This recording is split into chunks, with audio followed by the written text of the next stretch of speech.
As operações federais de combate ao garimpo ilegal na terra indígena Yanomami reduziram em cerca de 99% a área de garimpo ativo entre março de 2024 e março de 2026. O balanço foi divulgado após 2 anos de ações permanentes coordenadas pela Casa de Governo em Roraima, estrutura criada para integrar a atuação de diferentes órgãos federais na região. Durante o período, foram realizadas mais de 9.600 ações de fiscalização e combate.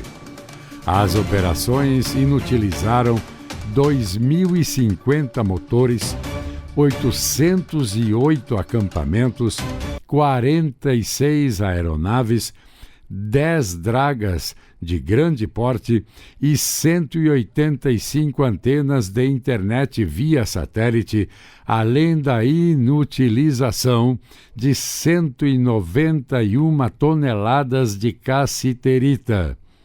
O prejuízo estimado às estruturas do garimpo ilegal ultrapassa 663 milhões de reais.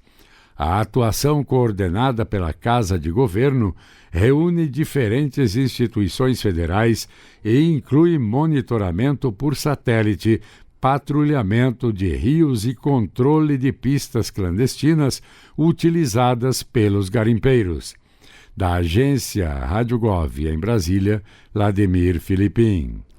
O Ministério da Educação, o MEC, já investiu R$ 1 bilhão na melhoria da infraestrutura da Rede Federal de Educação Profissional, Científica e Tecnológica. Segundo a pasta, o valor corresponde a 71% dos recursos previstos para essa etapa de investimentos. O dinheiro faz parte do novo Programa de Aceleração do Crescimento, o novo PAC, e é destinado à ampliação e modernização de institutos federais em todo o país. O MEC informou que, desde 2023, os recursos vêm sendo aplicados na construção e melhoria de restaurantes estudantis, salas de aula, laboratórios, bibliotecas e quadras poliesportivas, além da implantação de campi e reitorias em sedes próprias.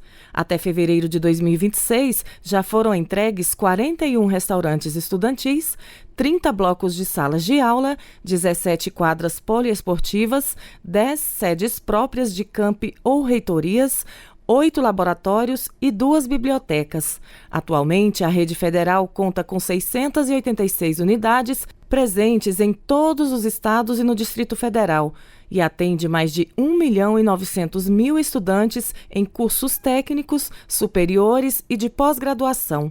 Da agência Rádio Gov em Brasília, Lucília Araújo. Levantamento aponta que canais misóginos no YouTube têm mais de 130 mil vídeos. São pelo menos 123 canais brasileiros ativos que disseminam conteúdo contra as mulheres. Eles totalizam mais de 23 milhões de inscritos. Os dados são de uma pesquisa do NetLab, o Laboratório de Estudos de Internet e Redes Sociais da Universidade Federal do Rio de Janeiro. São informações que atualizam um levantamento de 2 anos atrás e que mapeou 137 canais. De 2024 até agora, foram removidos apenas 14 canais e 20 mudaram de nome, mas seguem produzindo o mesmo conteúdo misógino. Segundo o NetLab, além de seguirem ativos, esses canais ganharam novos seguidores. Esse índice foi de 18,5% desde abril de 2024, o que representa mais de 3 milhões e 600 mil novas assinaturas. Além disso, os vídeos seguem monetizando. Em 2024, 80% adotavam alguma estratégia para obter dinheiro. Para o levantamento classificar os canais como misóginos, foram considerados somente os que continham pelo menos 3 vídeos com, no mínimo, uma manifestação de ódio sobre as mulheres. Da Rádio 2, Fabiola Altran. As previsões do mercado financeiro para o crescimento da economia e para a inflação no Brasil em 2026 permaneceram estáveis entre a semana passada e esta. De acordo com a mais recente edição do Boletim Focus, divulgado pelo Banco Central nesta segunda-feira, A estimativa para expansão do Produto Interno Bruto, o PIB, segue em 1,82% para este ano. No que diz respeito ao custo de vida, a projeção para o IPCA, que é a inflação oficial do país, foi mantida em 3,91% para 2026. É um índice que se mantém dentro do intervalo da meta estabelecida pelo Conselho Monetário Nacional, que tem o teto de 4,5% para este ano. Outro indicador que vale destacar é o dólar. Pelas mais recentes previsões do mercado financeiro, a moeda estadunidense deve chegar ao fim de 2026, cotada a R$ 5,41. Em relação à taxa básica de juros, a Selic, que atualmente está em 15% ao ano, a mais recente aposta do mercado é que a taxa chegue ao fim do ano em 12,13%. Da Rádio 2, Milena Abreu. Reúna os amigos e a família e vá ao Bona Pizza. O funcionamento é de segunda a segunda até às 10 da noite. Localizado na praça de alimentação do Friburgo Shopping, o Bona Pizza oferece pizzas doces e salgadas, lanches rápidos, sucos e refrigerantes. Bona Pizza do Shopping da Praça. Telefone com WhatsApp 2523 3025. 2523 3025.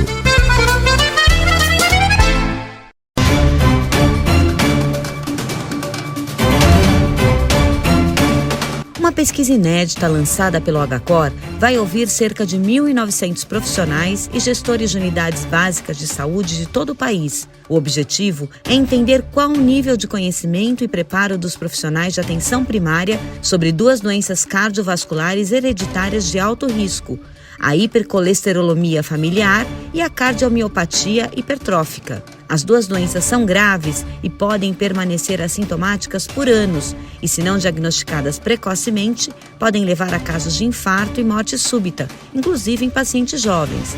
A pesquisa com médicos, enfermeiros, profissionais da equipe multiprofissional e gestores da atenção primária à saúde, APS, vai ajudar a entender como essas doenças são identificadas na porta de entrada do sistema público, os critérios que são utilizados para a suspeita clínica, como ocorre o encaminhamento para a cardiologia e se há acompanhamento e intervenção em famílias que compartilham riscos, já que as duas doenças são de origem genética. A iniciativa faz parte dos projetos DICA HF e Renômica, no âmbito do Programa de Apoio ao Desenvolvimento Institucional do Sistema Único de Saúde, o PROAD-SUS do Ministério da Saúde. Aline Marcadente, nutricionista e investigadora principal do DICA HF, estudo relacionado à hipercolesterolemia familiar, explica o principal objetivo da pesquisa. Nós temos muito interesse em identificar alguns gargalos, como, por exemplo, para onde que esses pacientes seriam encaminhados se eles tiverem alguma questão clínica um pouco mais complexa, de que forma que que a atenção primária está manejando o tratamento dessas pessoas, quando identificadas, e a gente tem uma ambição, digamos assim, junto ao projeto, tanto ao DICA quanto ao Renômica, que nós gostaríamos muito de implementar uma linha de cuidado em cardiopatias hereditárias no SUS. Então, eventualmente, essas pessoas, elas não vão, os voluntários não podem, talvez, não ter um benefício direto agora, em função especificamente dessa pesquisa, dessa survey, mas a gente quer muito, levar algumas respostas para o Ministério da Saúde para tentar entender qual é o fluxo atual e de que forma esse fluxo pode ser melhorado, principalmente com a possibilidade de fazer uma linha de cuidado organizada e específica para essas doenças hereditárias. Adriana Carvalho, médica e investigadora principal do Renômica, projeto sobre cardiomiopatia hipertrófica, destaca a importância do encaminhamento correto do paciente para o tratamento da doença. Quando tem um indivíduo diagnosticado com a doença, muitos indivíduos são jovens e tem esse risco de morte súbita, e aí a gente dá o teste genético, o resultado do teste genético para esse indivíduo e para essa família,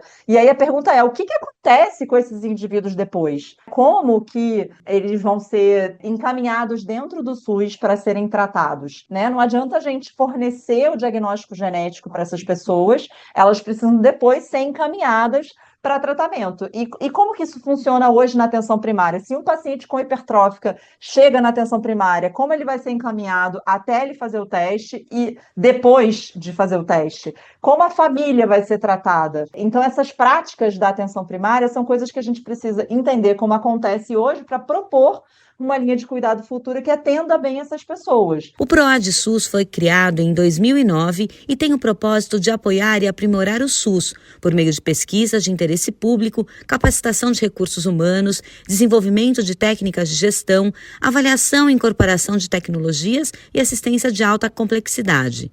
Atualmente, o programa reúne 7 hospitais filantrópicos de excelência, referência em qualidade médico-assistencial e gestão. O HCOR é um deles. Da Rádio 2, Fabiana Altran. O faturamento real da indústria brasileira registrou uma alta de 2,3% em janeiro na comparação com o mês anterior, interrompendo uma sequência de quedas observada no final do ano passado. De acordo com o levantamento da Confederação Nacional da Indústria, esse desempenho positivo foi impulsionado pela maior utilização da capacidade instalada das indústrias e pelo aumento na massa salarial real dos trabalhadores do setor. Apesar do avanço, os dados mostram que a indústria ainda opera em patamar inferior ao registrado no mesmo período de 2025. No confronto anual, o faturamento da indústria apresenta um recuo de 5,2%. Em relação ao mercado de trabalho industrial, os dados apontam estabilidade, com uma leve variação positiva de 0,1% no nível de emprego em janeiro em relação a dezembro. Já o rendimento médio do trabalhador da indústria cresceu 1%, indicando que, embora a produção ainda busque um equilíbrio, o poder de compra de quem atua nas fábricas começou 2026 em alta. Da Rádio 2, Milena Abreu. O Brasil encerrou 2025 com 29.818 empresas exportadoras, o maior número da série histórica. Os dados são do Relatório Anual de Comércio Exterior por parte de empresas, divulgado pelo Ministério do Desenvolvimento, Indústria, Comércio e Serviços, MDIC. O total representa o aumento de 971 empresas em relação a 2024. Do total de novas exportadoras, 529 são empresas médias e grandes, o que representa quase 60% do total. São 17.764 firmas com esse perfil. Já o grupo formado por microempresas, pequenas empresas e microempreendedores individuais reúne 11.822 negócios. Nesse conjunto, o número de microempresas exportadoras chegou a 6.000. A indústria de transformação concentra a maior base exportadora, com cerca de 27.000 empresas. Todas as regiões do país registraram crescimento no número de exportadoras, com destaque para Sudeste e Sul. Em 2025, o Brasil também alcançou 60.115 empresas importadoras, alta de 7,6% em relação ao ano anterior. Da agência Rádio Gov em Brasília, José Carlos Andrade. Você sabia que a internet aumentou o alcance das emissoras de rádio? Além de poder ouvir nossa rádio em sua casa, trabalho e no carro, através de seu smartphone, você pode nos ouvir também em qualquer cidade, estado ou país. Basta baixar e instalar o aplicativo Radiosnet em seu celular ou tablet. É de graça. O Radiosnet está disponível para Android e iOS no site radiosnet.com.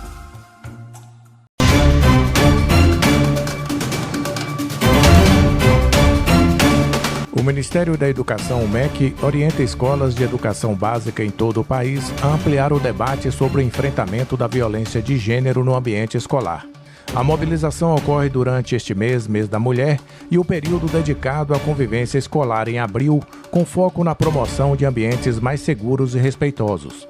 Para apoiar gestores e professores, o MEC disponibiliza cursos de formação e materiais pedagógicos voltados à prevenção das violências e ao fortalecimento da convivência nas escolas. Entre as iniciativas está o curso Escolas On, Violência Off, que busca capacitar profissionais da educação para identificar e enfrentar situações de violência contra meninas, inclusive em ambientes digitais. Para ter acesso, entre em avamec.mec.gov.br. A orientação é que as escolas promovam atividades como rodas de conversa, projetos interdisciplinares e debates sobre respeito, igualdade e relações saudáveis. Em casos mais graves, as unidades de ensino devem acionar a rede de proteção utilizando o Disque 100, que é nacional e anônimo, conselhos tutelares locais, delegacias especializadas, Ministério Público ou varas da infância. para garantir o acolhimento e o acompanhamento adequado dos estudantes. Da Agência Rádio Gov em Brasília, Claudimário Carvalho. O Ministério da Educação, MEC, divulgou a lista das 1.239 iniciativas inscritas no edital de 2026 da Rede Nacional de Cursinhos Populares, a CEPOP.